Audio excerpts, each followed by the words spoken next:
There are some limitations you have to watch out for when selling on Amazon Australia.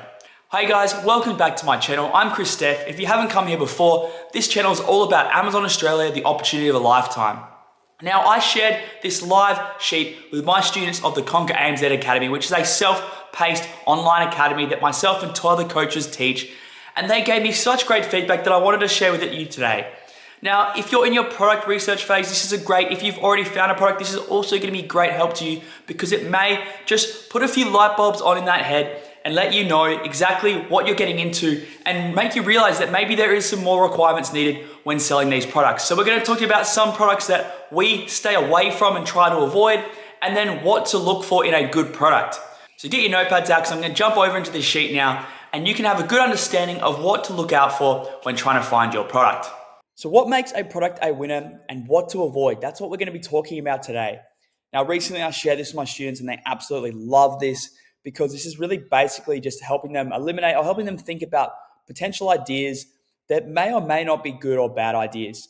So to start off with, the first one we're going to look at is electrical. Now, we say avoid. You don't have to completely not sell these products. But as a beginner, as someone who's new to Amazon, if this is your first product, if it's your first time launching a product, selling an electrical product is going to come with some difficulties. The reason why requires certification and safety testing. A lot of electrical products will require certain certification and prove that they are safe and they're not going to harm anyone. The next thing is there is potential for higher return rates due to defects or the compatibility of issues. So basically what I'm saying here is that because it's an electrical product, there is more chances of things going wrong and there's more chance of the higher return rate because of these defects. We have done this in the past. We have sold some electrical products and we have had more returns and defects with these products than any other product we've ever sold. The next thing is it can be difficult to troubleshoot or support. So unless you have an understanding of how your product works and exactly what needs to be done, if it's quite a complex electrical problem, you're going to need some sort of support. You're going to have to pay someone to come and fix this unit, or you're going to have to know how to repair it, or you're just going to have to replace this unit every time it breaks. So be careful because the more technical it gets, the more support you're going to have to give customers. The last thing is more liability and high chance of negative reviews if something malfunctions. So basically on the same thing, the more complicated this product gets, the more chance that there's going to be negative reviews because something is not working properly. And there is more liability because you're selling something that isn't as safe. Now, like I said, electrical products, there is definitely a lot of demand for electrical products and there's definitely a lot of growth in the Amazon Australian marketplace, but I would not be looking at selling an electrical product as your first product. Maybe if you've got runs on the board and you really understand what you're doing and you understand the product and you know you've got the testing and you've got the capabilities and the cash flow to do it, then you can look at electrical products. But to begin with, I would be avoiding this product. The next one is seasonal products. Now, seasonal products can be all different types. We're not just talking about winter and summer. We're talking about Christmas. We're talking about Halloween. We're talking about anything to do Father's Day, Mother's Day. So the idea about seasonal products is that there might be a sales spike during a short period of window. So, for example, Christmas period is normally quite busy from November and it even carries on through to January. But then you've got sort of winter products that only sell through winter. Say you have a big, thick blanket in Australia, it's not going to sell very well in summer. Or, for example, we sell ice baths. When we were selling ice baths back in the day, we noticed a massive drop-off during winter. Not as many people are using them because they've got other areas like going down to the ocean, using their swimming pool. There's other ways they can get their cold therapy. They don't need to have an ice bath, but in summer, they go crazy. The next thing is that inventory and planning is quite tricky. You can overstock and you can understock easily. If you do not get the calculations right and you order too much stock, you can then get charged for long storage fees. If you get not enough inventory, then you might run out of stock and miss out on lots of sales and not be able to restock before that period finishes. So that's another thing to be aware of as a beginner. There's a few tricky sort of inventory management things you've got to stay on top of. Cash flow becomes inconsistent across the year. If you have a seasonal product within a brand that does multiple different products, like I said, we sell ice baths, but we sell other products that sell all year round. These can kind of make it easier to sell a seasonal product because you have cash flow coming from other products. However, if you're focusing solely on a product that only sells for 2 months of the year, then you've got to make sure that you can make enough money and consistently to then last you the whole year. But you're cutting out 10 months of sales. So I'd be looking at selling multiple other products.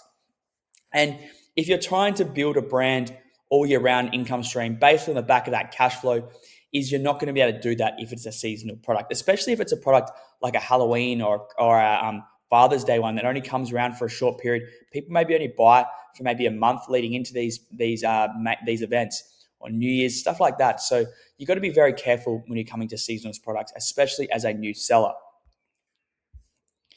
Next one is fashion items. Now, this one might sound strange, but think about it from this perspective. High return rates due to size, fitting, and color expectations. Now, Amazon is a customer-centric platform. That means that the customer is pretty much always right. They could try on a pair of shoes, wear them around for a day, and still get a refund. So what this means is that with anything that has many variations, like clothing, sizes, this can be very hard to sell on Amazon. So for example, if you're selling an extra large shirt, but actually your extra large is slightly different to the average extra large, then you're going to probably get returns. So that is really hard to stay on top of, especially with clothing. And then unless you're repacking and reselling them, some of these items might go to waste. The next thing to be concerned about is you're competing with massive brands that are well known. So there's already clothing brands on there.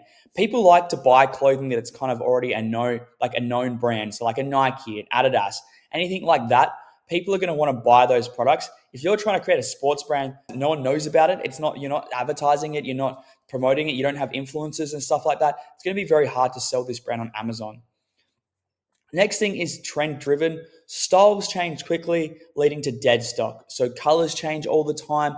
People's taste change all the time. So you have to be on the ball all the time with these products. You couldn't exactly sell, say, like a drink bottle that is really good at the moment, and that might last 2, 3, 4 years. That might have a 3 or 4 year life cycle, where a yellow shirt might only last for one summer or something like one autumn. So it's very subjective, and trends can change very quickly. And the next one, like I just said, subjective. Subjective buyer taste makes it harder to predict demand. Because people's tastes change all the time, it's very hard to plan for when a product is going to absolutely boom and when a product is going to fall off. So this makes it much harder as a beginner to know exactly what people want. Once again, not saying that you can't sell these on Amazon. I'm saying these are the sort of products that I avoid when selling on Amazon.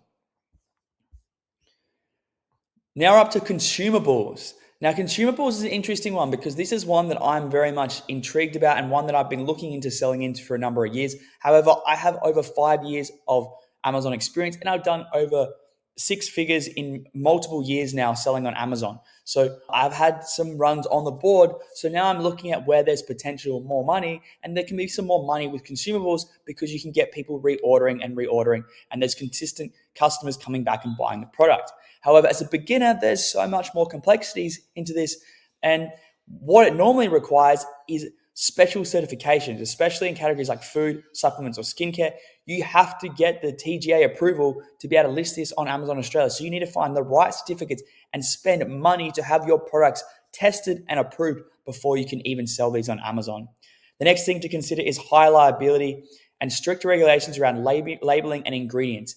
You need to make sure that you have all the right ingredients that are allowed to be sold, and there's going to be insurance and liability because of these consumables and stuff that you put in your skin and can affect your health. So this is very, very important, and one that makes it more expensive and harder to actually find.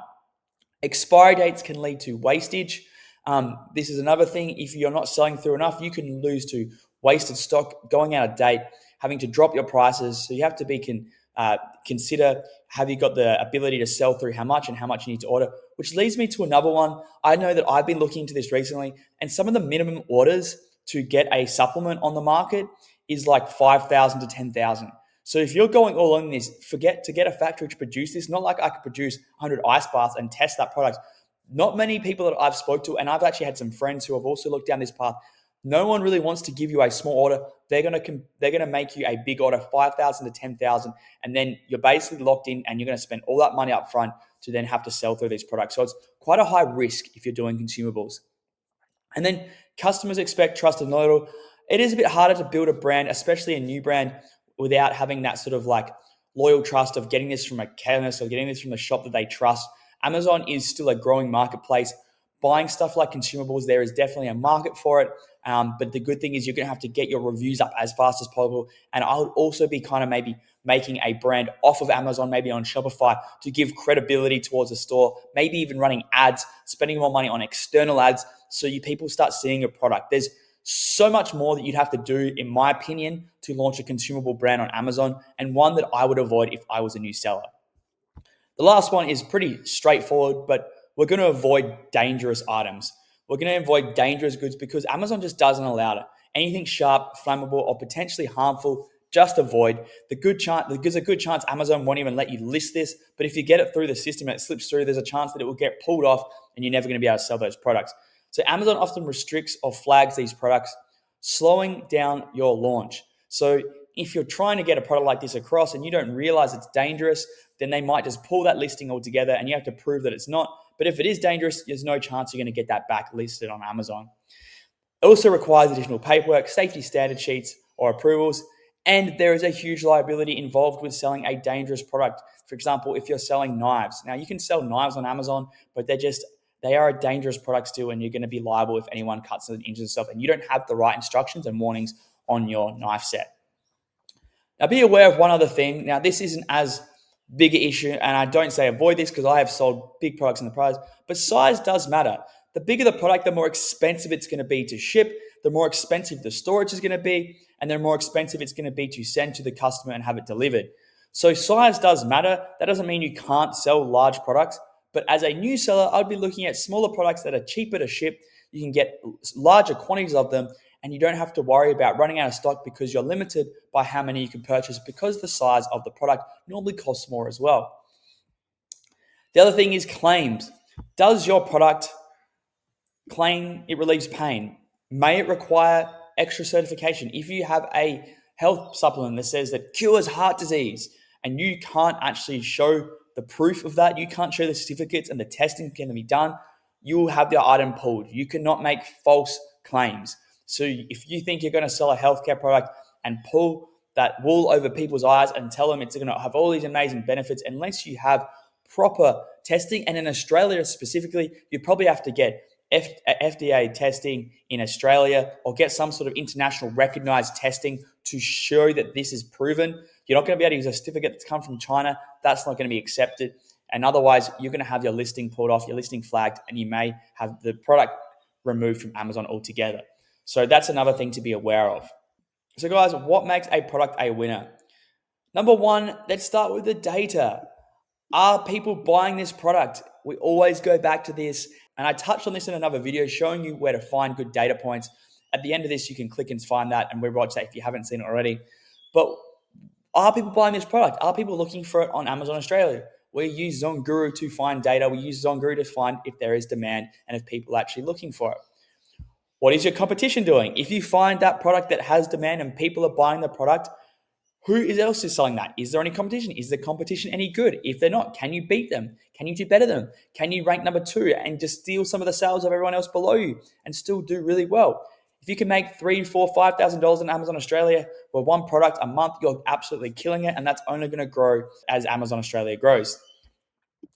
Can you do it better? Just like I said, you've checked out the competition. Is there a way that your product that you've got this idea for, can you add something to it that is better than the rest? Can you add a bundle? Can you make it stand out? Can you make a hero shot better than anyone else? Can you offer more? What can you do that makes your product better and stands out above the competition? And the last one in the data is your product profitable? There is no point, let me say this clearly and loudly, there is no point selling a product on Amazon Australia if it is not profitable. You need to make sure you're seeing if your product is going to be profitable. Otherwise, you're not going to make any money, and you're going to be selling a product, and you're going to be disencouraged, you're going to be upset, and you're going to be annoyed, and you're just going to end up not wanting to sell on Amazon Australia. We only sell products that we know we're going to make money on. If they don't pass the profitability, we don't sell them. Don't waste your time on products that aren't profitable. This is a big mistake that a lot of new sellers have, is they find a product they like, they don't check any of the data points, they don't check to see if people are buying it, they don't check the competition, they don't make it any better, and they don't know if it's profitable. And they launch a product and they wonder why they're not getting any sales and they're not doing well. Number 2, your brand. In short, a product makes you money, a brand builds a business. A brand, it builds trust. Shoppers choose brands they trust.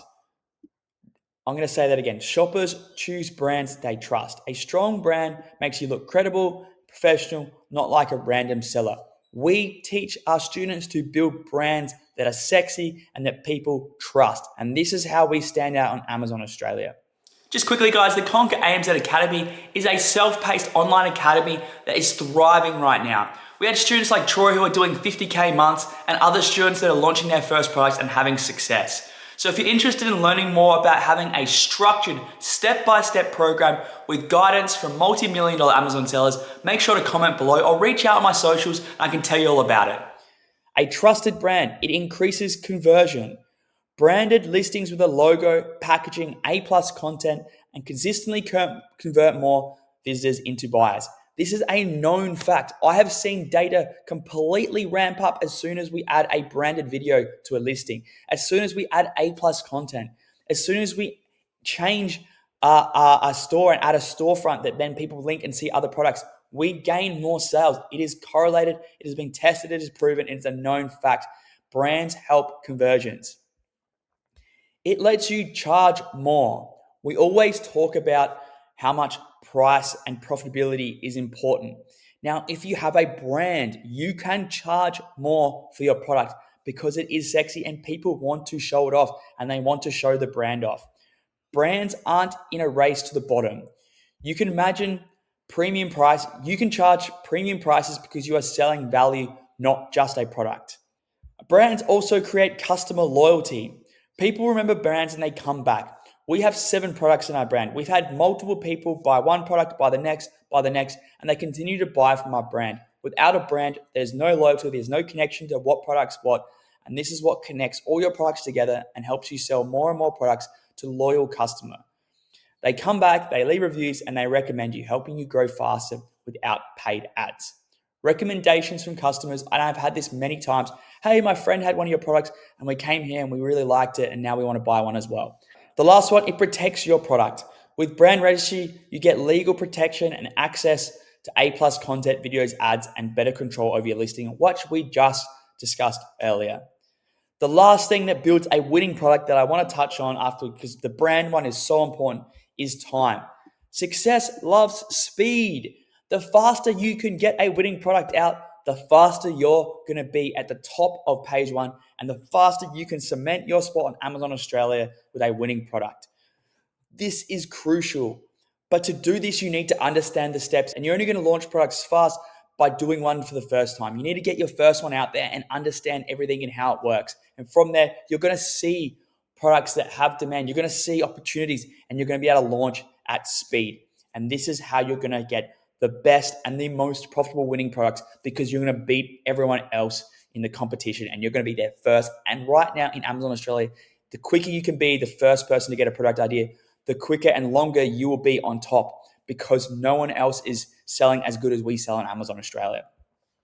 They're the 3 main things that make a product a winner. All right, guys, that's it for today's video. I hope you have a better understanding of the type of products that we try to avoid and what we're looking for in a good product. Now, I did talk about some of these products as being harder to sell. That doesn't mean you can't sell and there's not opportunities, but I wanted to mention these because as a new seller, if you're first out on Amazon, then you want to make it as streamlined as possible and avoid products that are going to take more time and energy, more money, and more complications along the way. If you enjoyed this video today, make sure to give it a like and subscribe to the channel so you don't miss out on any more Amazon content that I drop. So that's it for today, guys. Happy selling. See you later.